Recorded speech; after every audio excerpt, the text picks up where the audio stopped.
Hello students, a very good morning to all of you. In today's video lecture we are discussing about merits of simple random sampling. ठीक है, simple random sampling के बारे में हमने क्या पढ़ा था कि एक प्रोसेस है जिससे क्या होता है, हर आइटम जो आपकी पॉपुलेशन में जैसे आइटम्स होते हैं उनको इक्वली अपॉर्चुनिटी मिलती है कि उनको चुना जा सकता है। ठीक है, इस मेथड में इक्वल प्रोबेबिलिटी भी रहती है, इक्वल इंडिपेंडेंट चांस रहता है being included in the sample. इस मेथड में आपके हमने टू मेथड्स को डिस्कस किया था। एक तो था आपका लॉटरी मेथड, दूसरा था हमारा यूजिंग रैंडम नंबर टेबल। ठीक है, तो उसके बिहाफ पर क्या मेरिट्स निकल कर आए हैं आपके रैंडम सैम्पलिंग की, उस पर हम बात करेंगे। लॉटरी मेथड में क्या था, सिंपली जैसे एग्जांपल लिया था हमने, 4 डिपार्टमेंटल स्टोर थे ABCD, उसमें हमें एक पिक करना था सैम्पल के 2 स्टोर्स में से,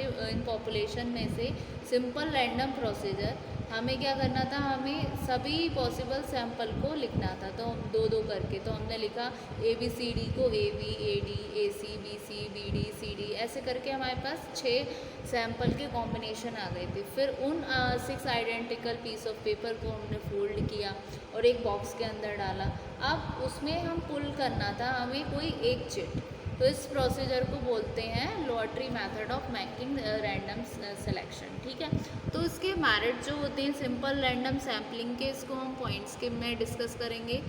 अगर हम पॉइंट में आएँ तो सबसे पहला पॉइंट आता है merits of simple random sampling में कि सैम्पल्स जो भी सिलेक्ट हो रहे हैं वो एट रैंडम हो रहे हैं। ठीक है, और इनको इक्वल चांस होता है प्रोवाइड होने को, ईच एंड एवरी यूनिट को पॉपुलेशन की जो भी सेलेक्ट किया है। और जो एलिमेंट होता है सब्जेक्टिविटी का और पर्सनल बायसनेस का, वो पूरी तरीके से कम्प्लीटली एलिमिनेटेड है। सो हम ये कह सकते हैं सिंपल रैंडम सैम्पल ज़्यादा रिप्रेजेंटेटिव होता है पॉपुलेशन का बाकी की अदर सैम्पलिंग से, जैसे कि आपकी जजमेंटल सैंपल होगी। ठीक है, तो फर्स्ट पॉइंट आपका यही इसकी मेरिट हो गई सिंपल रैंडम सैम्पलिंग की कि since samples units are selected at random, providing equal chance to each and every unit of population to be selected. The element of subjectivity or personal bias is completely eliminated. Therefore,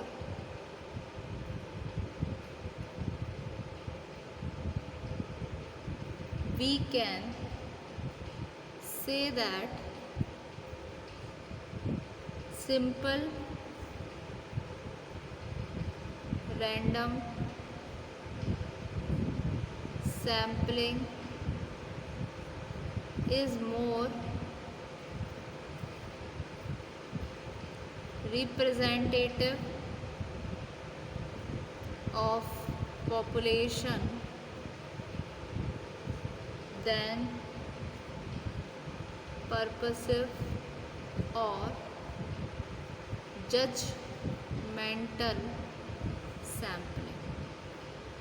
ठीक है, अगर हम बात करें इसके दूसरे merit की random sampling की, ये है कि हम एसर्टेन कर सकते हैं एफिशिएंसी को estimates of the parameters consider करके sampling distribution of the statics. ठीक है, so we can ascertain the efficiency of the estimates of the parameters by considering the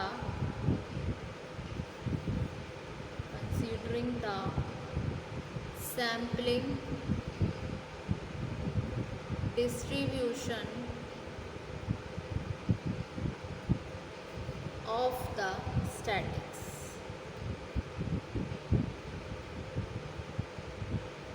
जैसे अगर आपका वन मेज़र है कैलकुलेट करने का प्रेसिशन, जो कि सैम्पल साइज़ है, तो सैम्पल का मतलब ये है कि unbiased mean of population mean और a more efficient estimate of population means a sample size increases. तो ये तो हुए merits of simple random sampling.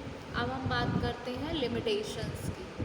So limitations of random sampling.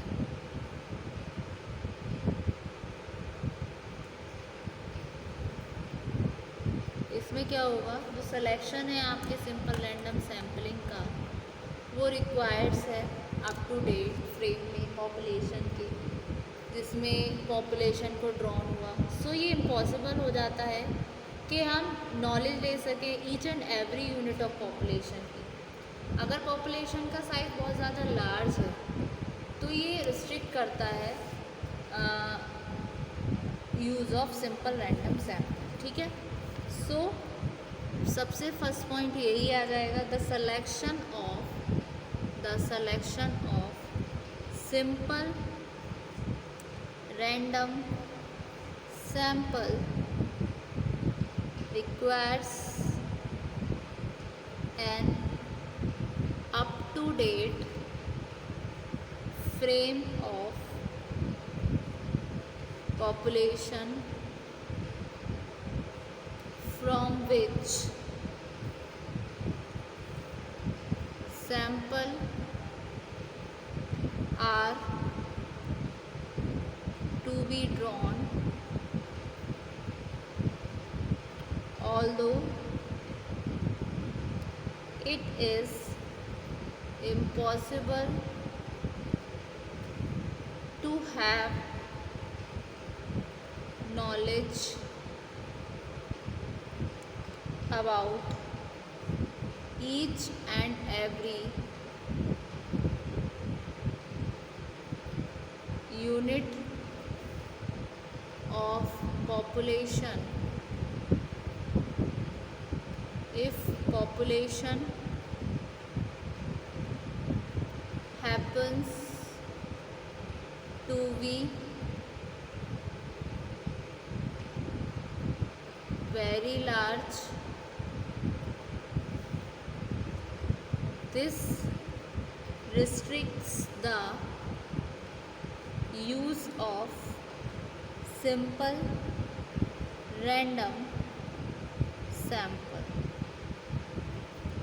अब नेक्स्ट बात हो नेक्स्ट लिमिटेशन की, तो जो सिंपल रैंडम सैम्पल है वो वाइडली स्प्रेड है जोग्राफिकली। अगर किसी केस में एडमिनिस्ट्रेटिव कॉस्ट जो है डेटा को कलेक्ट करने की हाई है, तो ये हाई होगी इन टर्म्स ऑफ टाइम में भी और मनी में भी। ठीक है, इसके अलावा कभी कभी क्या होता है, सिंपल रैंडम सैम्पलिंग एक most non random looking result भी देती है, जो एक्सप्लेन होते हैं again with the help of N illustration. ठीक है, तो ये भी आ जाएगा एक लिमिटेशन कि समटाइम्स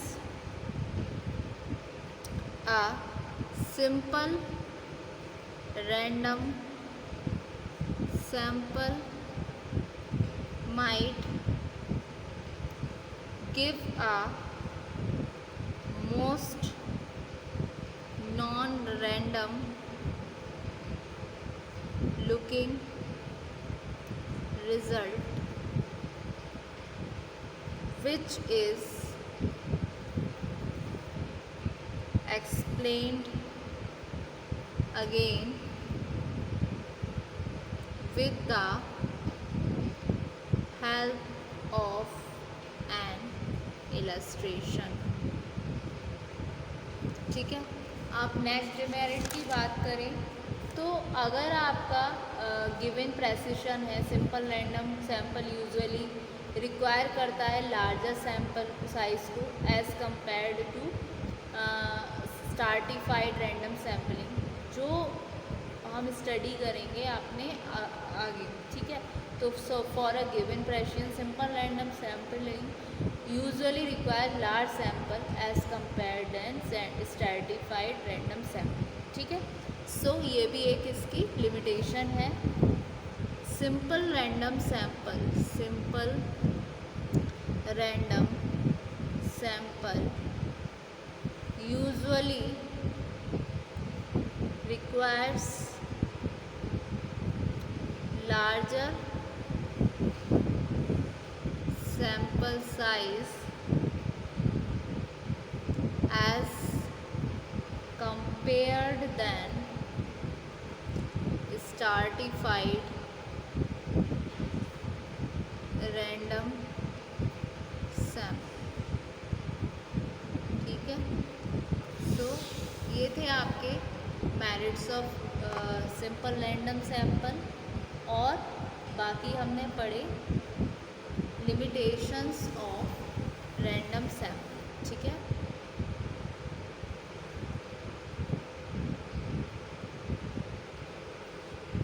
इसको आप नोट डाउन कर लीजिए, अगर किसी का रह गया है तो इसको मैं गो थ्रू कर देती हूँ।